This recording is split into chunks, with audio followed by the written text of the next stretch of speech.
everyone. Today we have our another new episode, and we will discuss on action of on climate and sustainable development goal. We have our world famous speaker, Professor Fred Philip, Dr. Musa, and Professor Sharidan Tatsuno. First, I would like to give chance Professor Fred Philip. Thank you. Thank you, Sharif. I'm really happy to see the word action in today's theme because that is what we need. You're aware that the Greta Thunberg, the famous teen climate activist, boycotted the COP27 in Egypt, predicting correctly that it would be all talk and no action. And it's rather hard to believe that this bloviating continues as we get closer to the brink.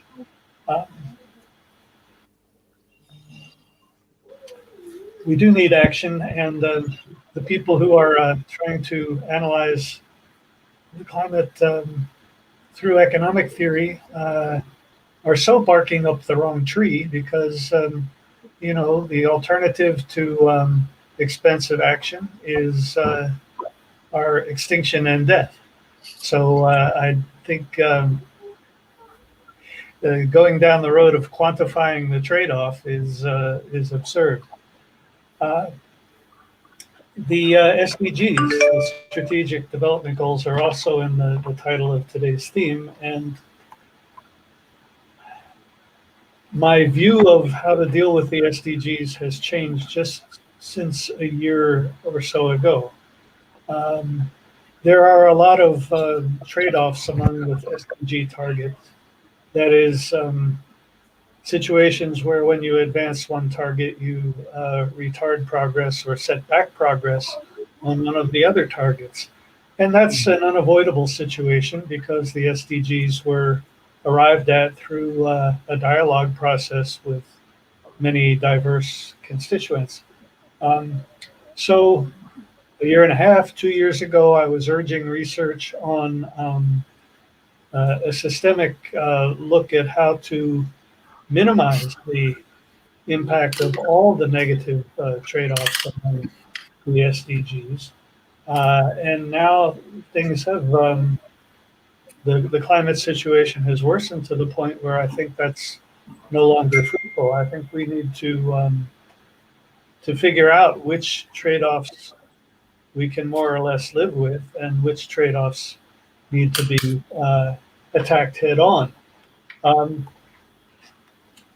So things are going to get bad for many people, and one of the actions that we need to take is to accept in our minds and hearts that we're going to that every one of us is going to suffer some discomfort in the coming years, if not extreme distress and tragedy.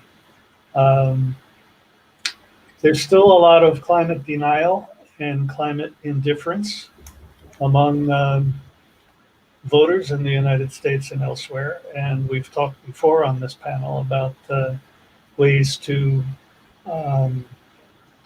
incentivize or persuade climate deniers to back off of their position.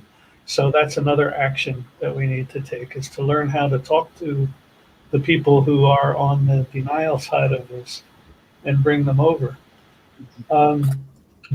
Another action that could be taken, and I really wonder why it has not been, the state of science is advanced now to where we can trace the distinctive chemical signature of any industrial emission, almost no matter how far away from the source, and figure out who the emitter was, and thus assign blame or liability or whichever road you want to go.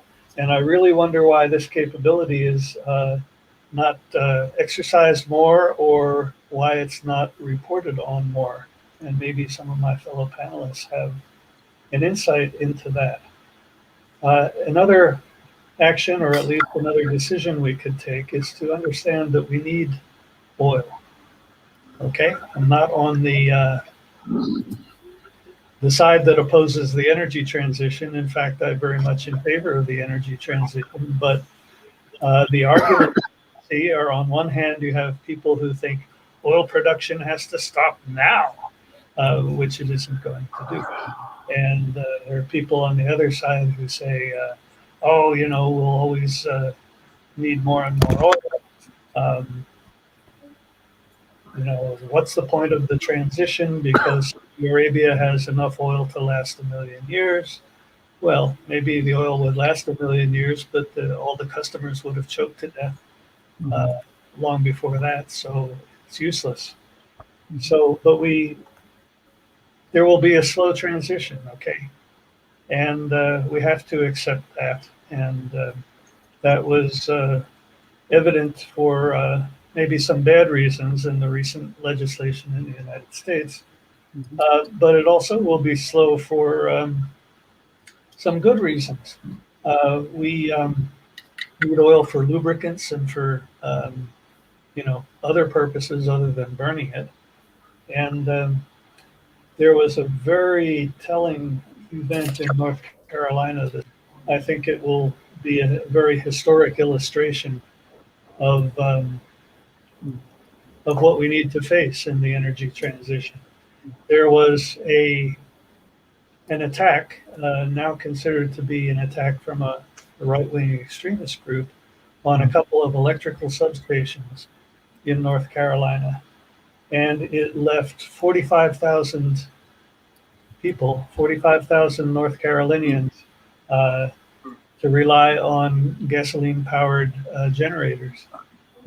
Otherwise, they're completely in the dark. So, to finish what I have to say here, I think the right way to set transition targets, let's let X and Y and Z be undetermined quantities in a good mathematical fashion. So I think that the best way to set targets is to say, by year X, Y% of vehicles and appliances and so forth will be petroleum fueled. The state will then keep Z barrels or tons of oil or coal as emergency reserves. So I would like to propose that as the way to set targets. When we set these time schedules, it cools down the rhetoric. It eases the panic of people in the petroleum industry because they know that they're not being pressured to shut down their companies right now. Not that I have that much sympathy for them because they've misbehaved very badly over the years, but still, I think this is the right way to move forward. Thank you for letting me lead off, Sharif. Thank you, Professor Fred. Now I request Dr. Musa. Yes, thank you, Dr. Sharif, for giving a chance to talk. I think, we have a previous webinar before talking about, how, like we accelerate, SDG 13 about, climate change action. And to accelerate all the 17 SDGs that, supposed to be done, in 2030. But I think for 2030, it's so important because if we can, achieve goal 13 about, climate change, it will help a lot, on all, the 17 SDG. But if cannot, I think we cannot, achieve, the 17 SDG because of, as I said before, like we have COVID-19, we have war, we have economy, but this, happens, in a time and then, disappear, happen and disappear, or appear or disappear. But for climate change, stay, for us for a long time, and will stay, also for a long time. So we have to concentrate, how to regarding this, so I think a lot of effort, done in COP 27, in Egypt. As I said, it's established in Sharm el Sheikh, the city, of peace. As I said, if we have peace, we can do anything. Without peace, we cannot do anything. With peace and with cooperation, we can do, a lot of things. Also, we're talking about, climate justice that led the woman, because women and the children get a lot of disadvantages because of climate crisis. So let's them participate in all the meeting and all project regarding climate change. Also, if I'm talking about for the solution for what's happened emission, for the emission, we have number one in emission. This is a previous statistics for example, China is about 27.8 percentage from all the global emission, and then in the second rank we'll see USA about 12.7 from all the emission, and then you'll find India 7.3 percentage. We can find after that Russia 4.7 percentage, Japan 2.6 percentage, and Brazil 2.5 percentage. So I think as this country, we have to concentrate, because this is the high percentage of emission. We have to concentrate, to reduce the emission, in this country. Also let this country, help the developing country, which are harm from this, climate crisis by paying the $100 billion each year as they promised that. I'm sure I think that there's a loss and damage found happened this year in COP27, but we need more money, and also I talk about using the technology of the 21st century, IoT, cloud computing, artificial intelligence, to monitor the climate change, to be ready for the disasters that will happen, to looking for an excellent alarm so we can reduce the damage. I know that it needs a lot of money, needs technology or something like that. Till now, we need we use only, I think, 25% of the technology. We need to use all the technology. We need like more technology to use for that. So that's my opinion. We have to start working from yesterday, not from today, to do something regarding because I see that the previous conference concentrate about the lost and damage found, and also a lot of conference regarding to the woman participation, youth participation, regarding education, like that. But we need to concentrate about the main point, to reduce the emission, the emission of gas that cause a lot of harm to us. Thank you so much for giving me a chance to talk. Thank you so much. Okay. Thank you, Professor Sheridan Tatsuno. Yeah. Okay. Hello, Sheridan Tatsuno from San Francisco. Let's see, I'm a little backgrounder. I'm an urban and environmental planner by training. I worked on big energy projects back in the late 70s after the OPEC oil crisis. So I worked on nuclear, oil, gas, solar, wind, oil reserves, pretty much everything. Because the goal was energy independence from OPEC because of high oil prices, just like today. And we're in the same scenario, energy independence from Ukraine and Russia, except this time we have climate action on top of it. So it's not a temporary phenomenon, it's a permanent one, it's an existential problem. I guess what I'd like to do first is start with COP27. I mean, I'll be frank, I just view COPE as a university. It's a great place to learn the latest science, and you hear both sides. You hear the scientists and the leaders who are promoting climate action, and they're outnumbered by big oil. All the energy people are there, and we hear all their arguments, and they're trying to make it look like a debate, as if climate science hasn't been decided yet. But we know it's already over. The decision's over. So at this point, it's a matter of studying the science. Now, I'm an urban planner, and I believe that we've talked enough. We don't have time to talk anymore.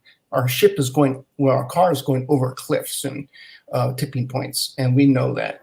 So my philosophy is think globally on the climate level, understand everything. In fact, Fred and Dr. Musa explained the big picture, but we need to act locally, and we can't wait for the international and national leaders. Now,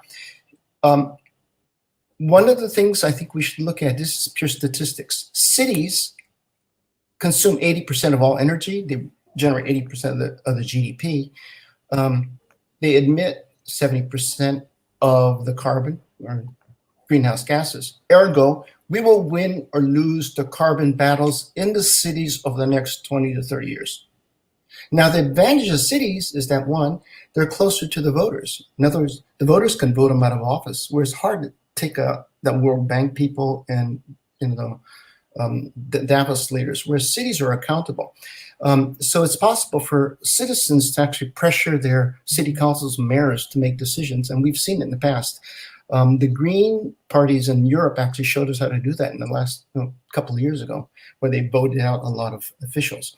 So I think that's an advantage. Now, the cities are organized. One thing good, but people don't talk about it. I noticed at Cairo, they actually organized. But the C40 is already organized. They collaborate, they work, they know all about the science already, all the leaders, like Singapore, Zurich, Stockholm, San Francisco. And so they're the leaders. Now, we don't have to reinvent the wheel. They already know what they're doing collectively as leaders. So I actually wrote a book, and I'll put the link on it, but it's called The Gallipolis Strategy.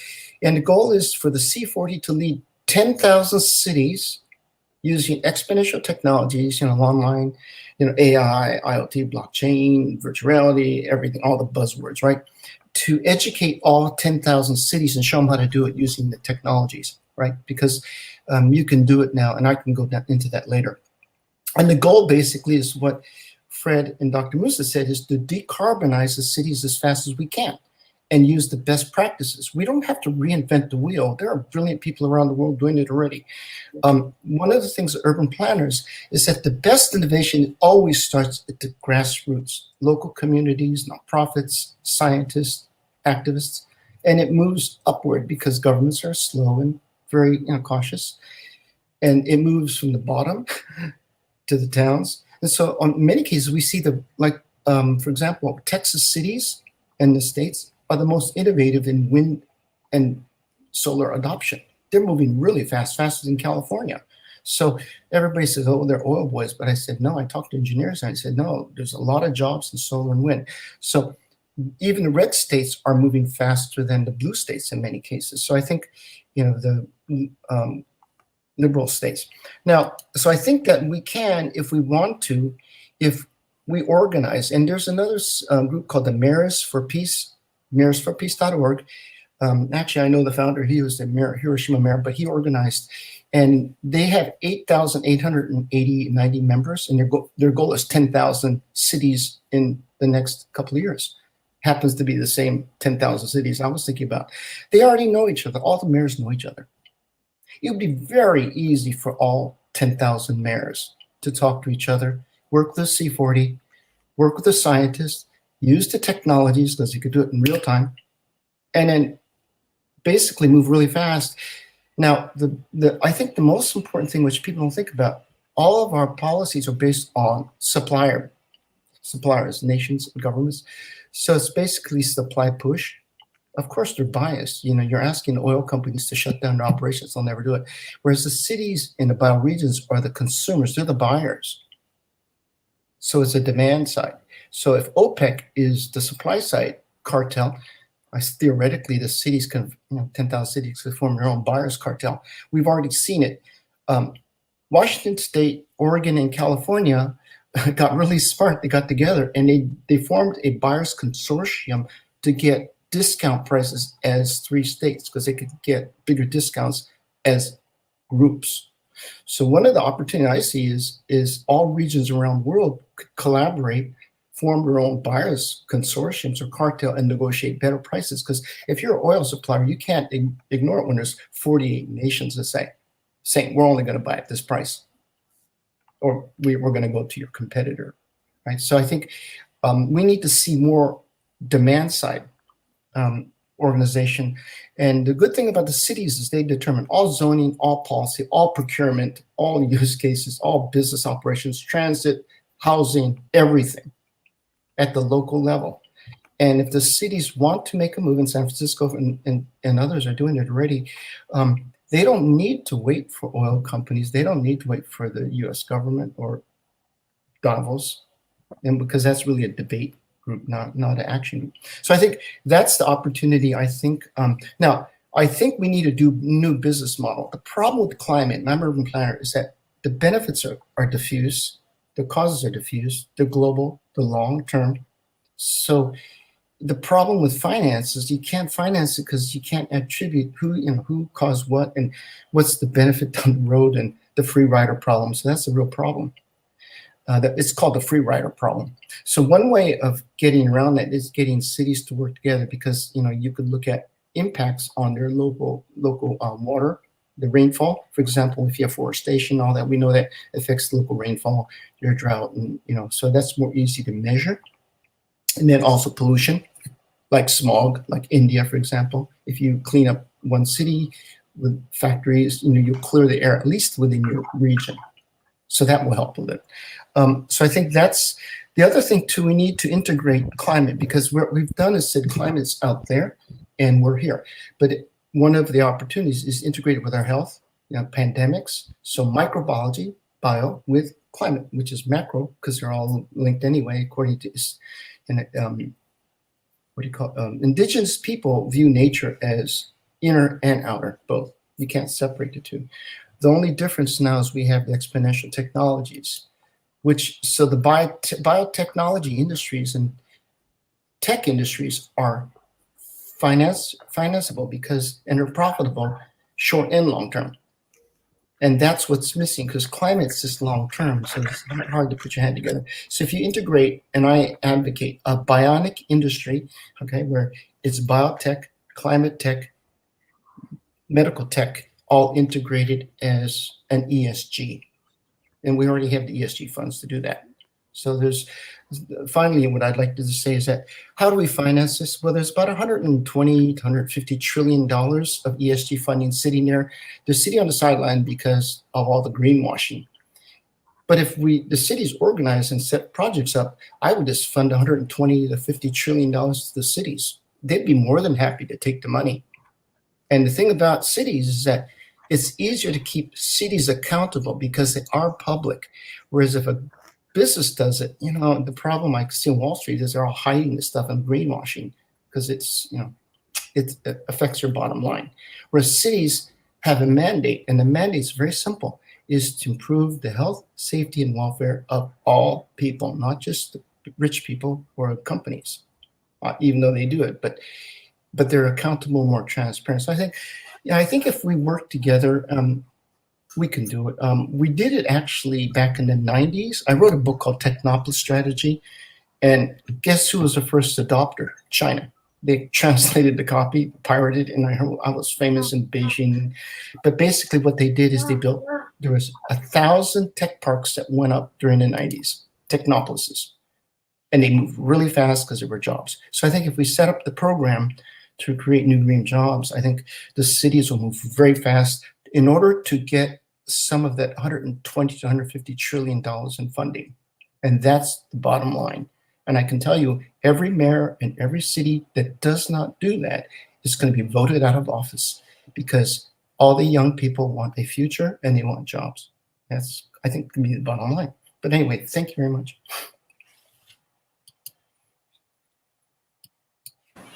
Thank you, Professor. Professor David Jagan.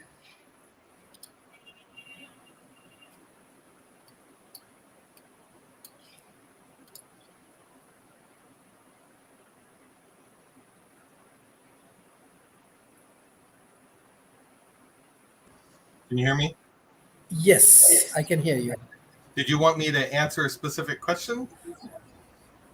Basically, we want some good action for climate change. Definitely, country like India, Bangladesh, Maldives, Indonesia, they will be affected for climate change. Already we are observing these things. I know you are expert of AI, how your technology can be helpful for this kind of countries.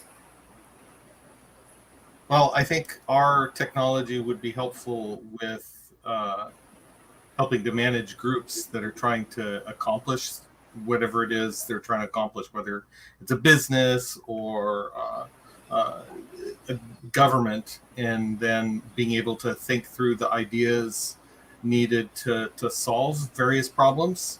I think systems like ours, collective intelligence systems, will probably be one of the key tools for many of the problems we see over the next 100 200 years. And I think the more those kinds of technologies can be implemented, uh, the more we'll be able to see a benefit from this kind of collective super intelligent thinking. And that's really our biggest goal, is to help enable those kinds of technologies, um, for all kinds of problems, not just climate change. But climate change happens to be a big one that I think most communities should be concerned about.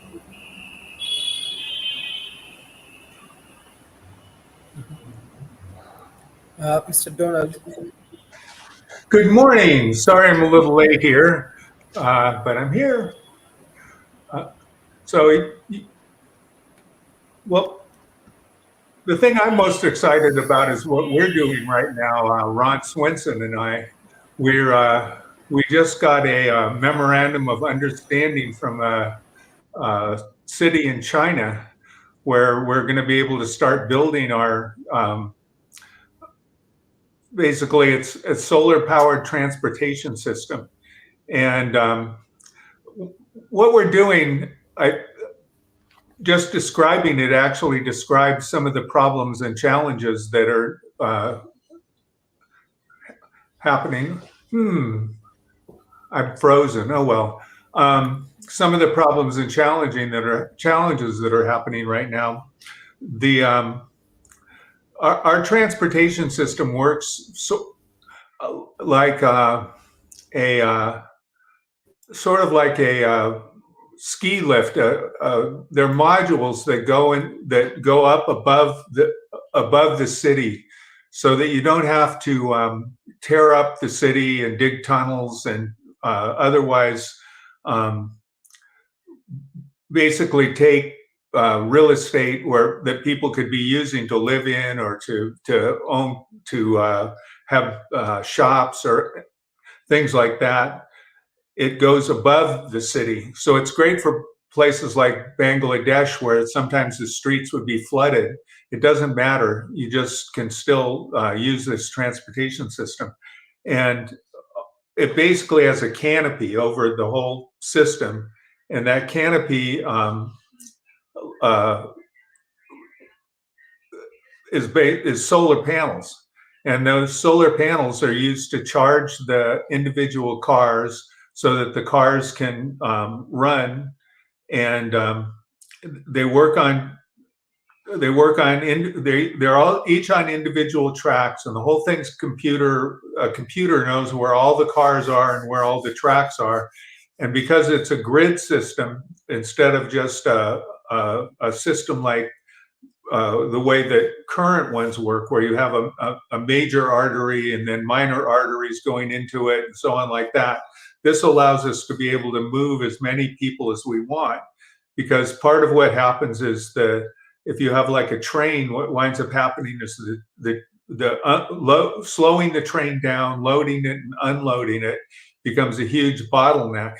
But with ours, since each car has a fairly small number of people, you can build them as big as you want, but it's better designed to have a smaller amount of people. You can load them and unload them just really, really quickly. And since they're computer operated, they can come one right after the other, and then they go whatever their destination is. They don't have to run through major arteries the way that other transportation systems do, and it generates enough power that below you can have charging stations, light. It basically puts power back onto the grid instead of just taking it. So we're excited. People are starting. We've actually got a few cities now that are going to start adopting this. Usually I don't advertise the technology that we're working on the show, but because we got this exciting contract that we're going to where we're actually going to start building the first one of these. I think could be a potentially pretty big deal, because Ron worked out the math and he said, well, if we have 20 miles in 100 cities, that's $1 trillion. So it could be a pretty big business. I'm excited about that. And I think that things like that, like rethinking everything that we're doing about cars and roads and everything like that, is essential, because transportation uses so incredibly much power and fossil fuels. So anyway, there. Thank you, Professor Donald. Now I request Professor Fred Philip specifically. You know that World Talent Economy Forum, we are working with emerging economy and we are helping to develop uh, uh, startup village. We are develop different town. We are working closely with central bank and government agencies, especially for public-private partnership. What is your advice? How we can develop uh, uh, smart cities and smart villages, how we can develop better policy. What is your advice? Well, am I on? Yeah. I'm just now editing the final proofs of an edited book on smart cities with many chapters from multinational authors, uh, including the developing world. And so, one advice for there is buy the book and read the book. Um, there are, yeah, Sheridan Tatsuno and I have worked on Technopolis, and I think that there's a lot of confusion uh, among the overlapping definitions of Technopolis, smart city, eco city, and so on. Um, smart city is largely based on IT, uh, and the infrastructure is innovative, but there's no guarantee that the residents will be innovative. Um, I know a lot of very smart people who live in smart cities like Songdo, and they don't use the smart features. Okay? Because if you are entrepreneurial, and can you imagine working out with your team the details of a proprietary business plan while Alexa is listening? That would be so stupid. So one advice is to understand the purpose of the city, and that you know entrepreneurial ecosystem, techno polis, and eco city, and eco city. Um, Sometimes a new product, can be hugely beneficial to many people, like a smartphone. But it takes, like the smartphone, some years before people figure out how to manufacture and distribute it in a green manner. So, if you can imagine smartphone being first conceived in an eco city, they'd say no, can't develop that product. Okay, and I'm talking at the ideal level, of course. So, but the uh, one conclusion that we came to I'll give you two conclusions that we came at by compiling this book. One is that the city officials have to become more knowledgeable about the technology, because if they try to build smart city by shuffling all the responsibility off to an IT uh, contracting firm, they're going to get screwed. And I was going to give you 2 points, and now the second one flew my mind. But while I'm waiting for it to come back, let me make 2 comments on the on today's theme and what we've heard here. There is another reason, big reason, to go at the present moment for climate action rather than more climate talk. And that is Science Magazine reported that the Generation Z, which is a generation very, very committed to climate health, 80% of Generation Z don't believe companies' green announcements. Okay, they're aware that the extent of greenwashing has been so extreme that they just no longer believe what companies say. So if companies are looking for a commercial reason to transition from talk to action, they should consider that confidence in their brand among a very important customer segment is plummeting. Okay, people don't believe you're greenwashing; they ain't going to buy your product. All right. Then the second comment about today's theme. Sheridan just said a moment ago that we don't always know who caused what pollution and emissions. But I think in many cases we can find that out, and we do know who caused what. So why are we not assessing damages on the who caused the emissions? Is it because of lobbying and government not wanting to embarrass these companies? Companies, of course, always say that, hey, we make this stuff because consumers want it. And if we didn't provide it, somebody else would. Okay, now that story held water for many decades, but it no longer does, because there's no guarantee that if they didn't make it, someone else would be unethical enough to fill in the gap. All right, and if I think of that other point, I'll wave my hand at you, Sharif, but I'll finish here. Thank you. Thank you, Professor Fred.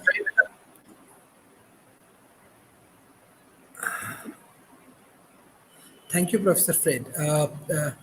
Actually, World Talent Economy Forums, we are publishing a lot of papers in national newspapers. So if you have any kind of article, so we are working with 300 million people. It's the 5th largest communities. They speak in Bengali, Bangla. So we many famous newspaper, local newspaper like Prothimalo, they have 10 million viewers. So you can, if you want, you can share any of your articles. We can translate it. Any of our speakers, you can share your article. We can translate it, and I'm sure you will get a very good amount of viewers. And yeah, we have a very big amount of audience, like 300 million people. Not bad. Okay. Dr. Musa. Okay. Yeah, let me say, I'm talking now about the traditional method for action to climate change. So I'm talking about the using of new technology, cloud of everything help a lot in climate change crisis. Let me say first that about 40% of this as a result of air, water, and soil pollution. So if we are talking about COVID-19, accident car, cancer, tourism, it will be, less, compared to the deaths, due to pollution, something like that. So we have like 2 million tons of waste air material gets into the world water a day, and it gets to the soil and resulting in 3 million, potentially, polluted site for, for urban, for example. So I think that, also, the temperature risen by 1.7 degrees since 1880. So a lot of things, we have to protect, our ecosystem, protect humanity, protect, our forest, and it's our more obligation also to hand over, to the new generation in a better way, not in COVID-19, in a war, in unemployment, climate crisis. That's why, it's our more obligation. There's, simple ways, for example, to protect the earth, like reduce, reuse, recycle, volunteer, educate, conserve water, shop wisely, plant a tree, bike more. That's, like, traditional, method. But if I talking, for example, there's a study, statistics say that 74%, of more than 200 influencers, in environment sustainability agrees that artificial intelligence will help to solve the environment issue, and 64% agree that IoT, Internet of Things, will also take an important part, in helping to solve the environment. So that's why, we have to concentrate for universal adoption of this new technology in all the world, not only in Asia, Europe, America, but also, in Africa and Arab, countries. So the impact of technology on the environment, will help a lot to save the environment. Also in all the, sectors like agriculture, construction, energy, industrial process, waste and resource management and transport. So we have to develop renewable energy technology, saving endangered wildlife by a lot of methods, adopting, a smarter life cycles, and use the 10 technology that will help a lot to save the, Earth's planet. For example, solar glasses, graphene, planet-based plastic, fake meat, batteries, a lot of environment sensor, using sensors, the IoT, smart grids, artificial intelligence, carbon picture, nuclear fusion, a lot of things, we have to use for this to save the planet. So environment, we can monitor the environment with Internet of Things, sensor, and could, solve the climate crisis. In 21st century, there's a lot, in homes, workplace, the technology will help a lot, like smart device, and, IoT will help, a lot. So there's a link, between Internet of Things, sensor, and the environment. So we can use it, for example, for climate, to accelerate, the energy consumption, carbon dioxide emission, and air pollute. This is why IoT can help, a lot, and can keep track, of real-time data to generate, analytic, and this analytic will help a lot. There's, like statistics, say that the IoT can help to reduce the greenhouse emission by 3.9 by 2030. So we have to use, technology. Also, IoT sensor, can, perform measurement for carbon consumption and waste and renewable energy, a lot of things. So 3% can be a result of, livestock monitoring in a smart agriculture.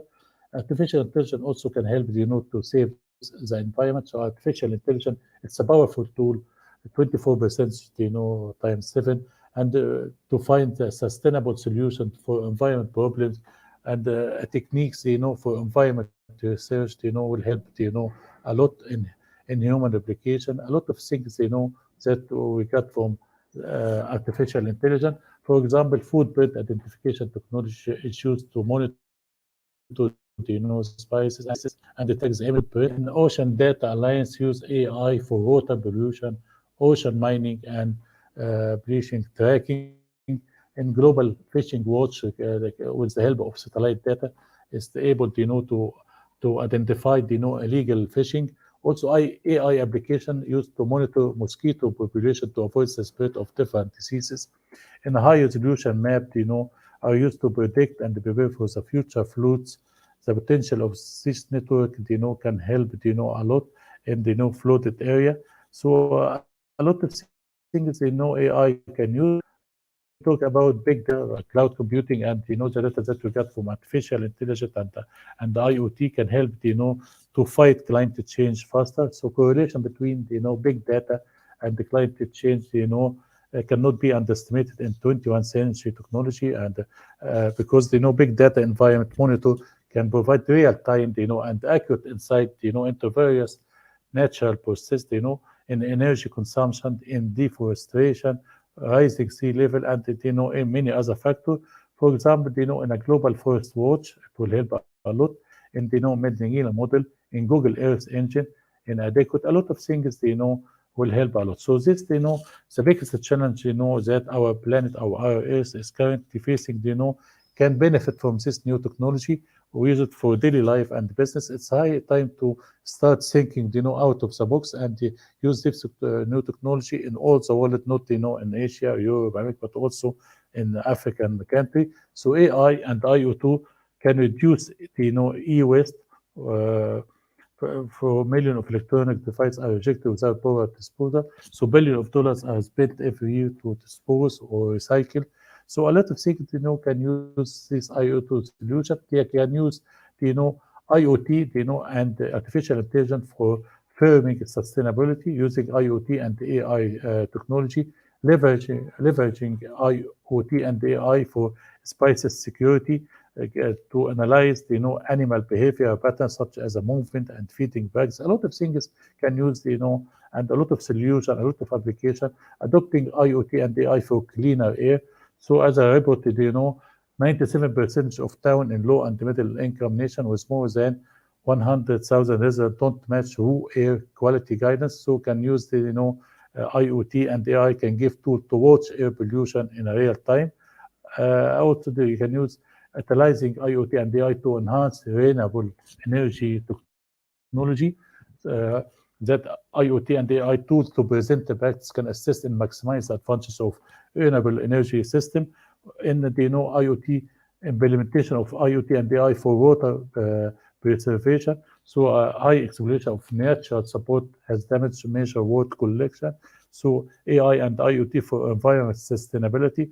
So a lot of things, can use this new technology, AI, IoT, cloud computing, blockchain. So as our community to face huge environmental challenge, so using AI and IoT and all the technologies 21st century will help a lot to achieve the target. Thank you so much for the chance to talk. Thank you so much. Thank you. Mr. Sharidan.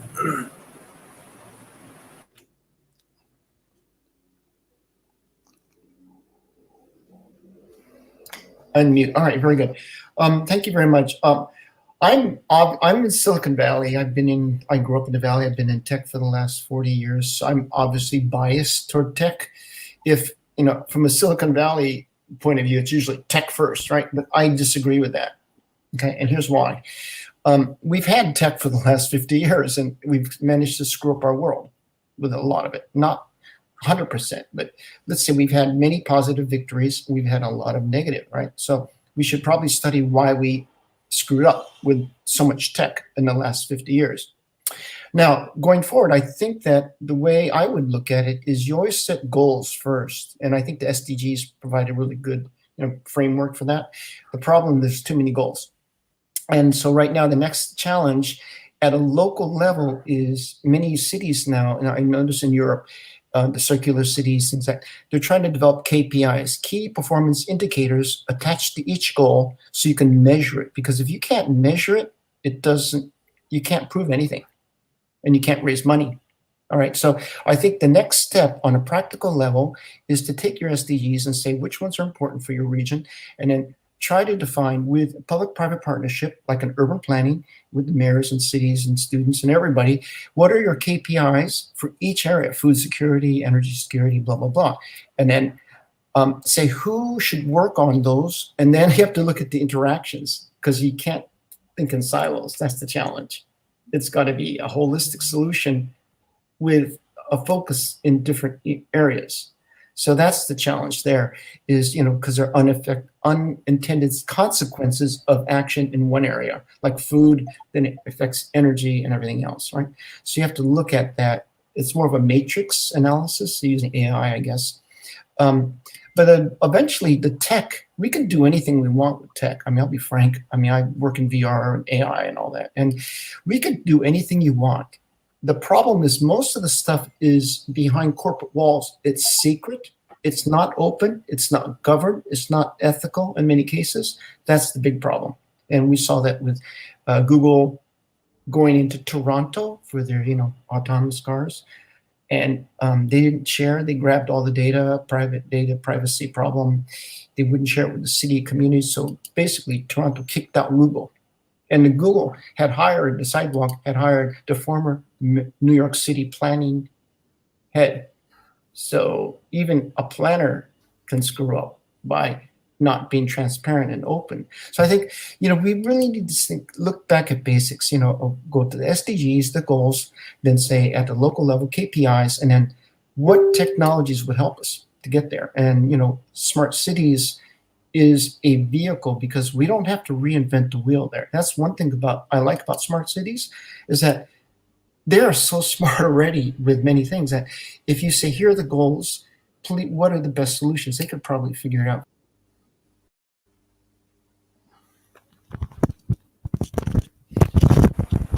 I'm sorry, Professor David Jekali, what's your concluding remarks for today's session? Well, I think just listening to the conversation, one of the biggest concerns I have is I'm worried about how we affect the free market, which I think is in many times, that's kind of the driving force behind the economy. And without the economy driving it, it's green technologies are not necessarily helpful. It's important that we not legislate changes and that we use free market economics to drive innovation as opposed to regulating the use of green technology and things like that. I think there's entirely too many laws governing much of this stuff, and it would be better to make that stuff go away and allow the free market to drive innovation in dealing with the climate, with all kinds of problems.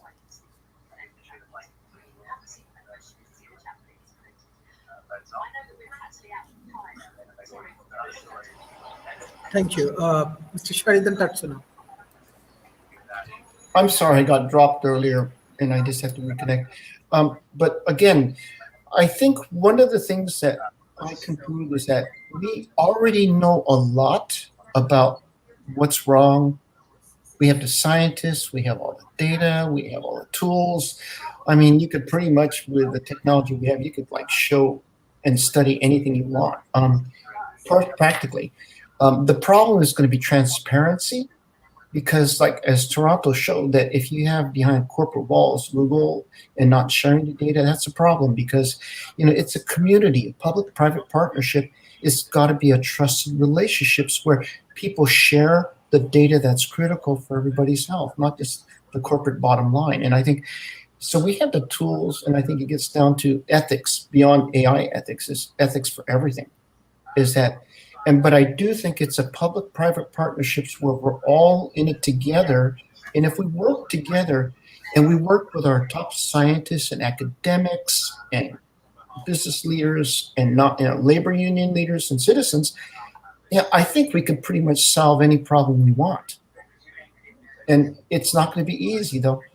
But on the other hand, I'll be frank, I think that this whole climate thing could unify the world, on a very positive level, because we're trying to build a future for the children and the grandchildren together with their children. And so I think that's one of the coolest tech challenges in history, better than going to the moon. And so I actually like King Charles. In fact, I posted on LinkedIn, King Charles, the Earth shot, 10-year mission to get to the moon, except this time 10 years to save the Earth. And I think that's brilliant. And I do think that, and I recommended that King Charles lead the charge. And the reason is twofold. One is that London is a financial center, so they could attract the $150 trillion and run it through London, because the New York City's the U.S. is falling down because of the greenwashing. Maybe London, if they start over, they need the money anyway from Brexit and all, could do it properly. An advantage that the British have, I thought about it, is that they already work with the Commonwealth, the Global South. They're very close to them. And they could work with them in a positive way, so then you can immediately engage all the Global South leaders as part of their program, and then set up the financing through London and India and different places. So I think that's a vehicle, and they already have a trusted relationships between them. So it's the first phase for the British Empire was decolonization. The second phase will be decarbonization with the world, and led by the Commonwealth and the other global North cities. But I think if you do that, and it's feasible.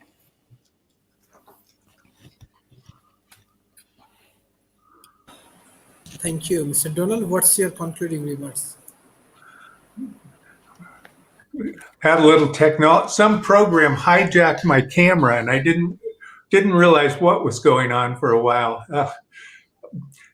Well, I think that public-private partnerships are a fantastic idea, and that we need one of the things out of the recent COP was that the developing world has to be able to start helping with the developed world has to start helping the developing world. As Sheridan was talking about the idea of the British Empire being able to help. I don't know quite how to solve this problem, but there's people in the world, and especially in the United States, who are actively spending a lot of time and money trying to make sure that these development goals don't happen. They're extremely opposed to them. So one thing I think that's a really useful thing to make them happen is things like this show, where we get on and talk about the kinds of things that need to happen. So I've been looking into this and researching this a lot lately for something else that I've been doing, and there's organizations that try and cast doubt on the issues of climate change.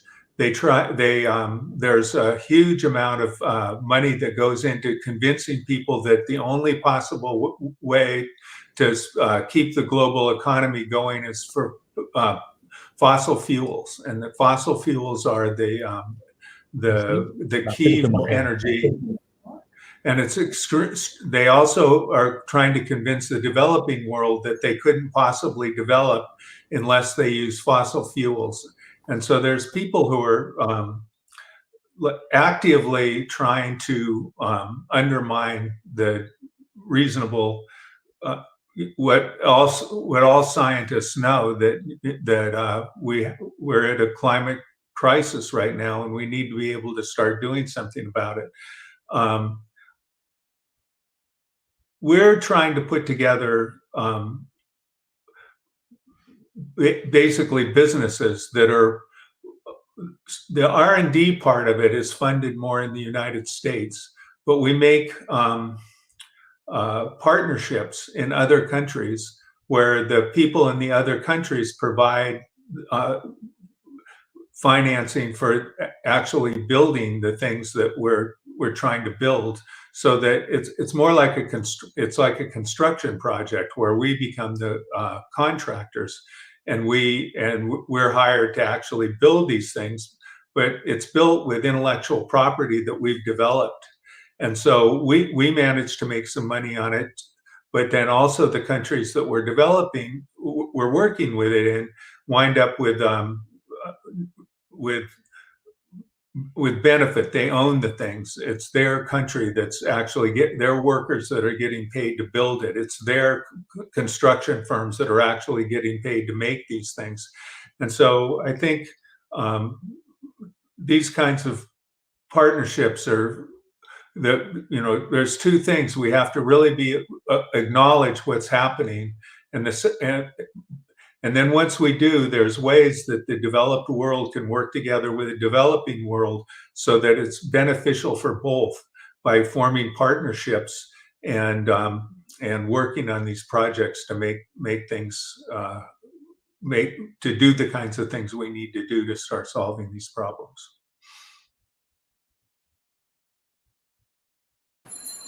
Thank you Thank you. everyone for joining today's session. Thank you, Dr. Musa, Professor David J. Kelly, Professor Thank you. Sharidan Tatsuna, and Mr. Donald for your continuous support for World Talent Economy Forum. We have to take more action for solving these climate change related issues, especially the emerging economy. They have a lot of problems, lot of complexities, and we need to work closely with developed world and specifically the COP27 this time. I want to say this is successful COP27. Yes, there are many pros and cons, but how developed nations actually take initiative to help developing nations, definitely it will bring some result. World Talent Economy Forum not only organize this kind of dialogue, they take more action, different real-time projects. I want to invite you all in our real world. Thank you, Dr. Musa, Professor Saridan Tarsino, and Professor Donald. Thank you. Bye-bye and take care. Thank you so much. Thank you so much. Bye. Bye. Bye.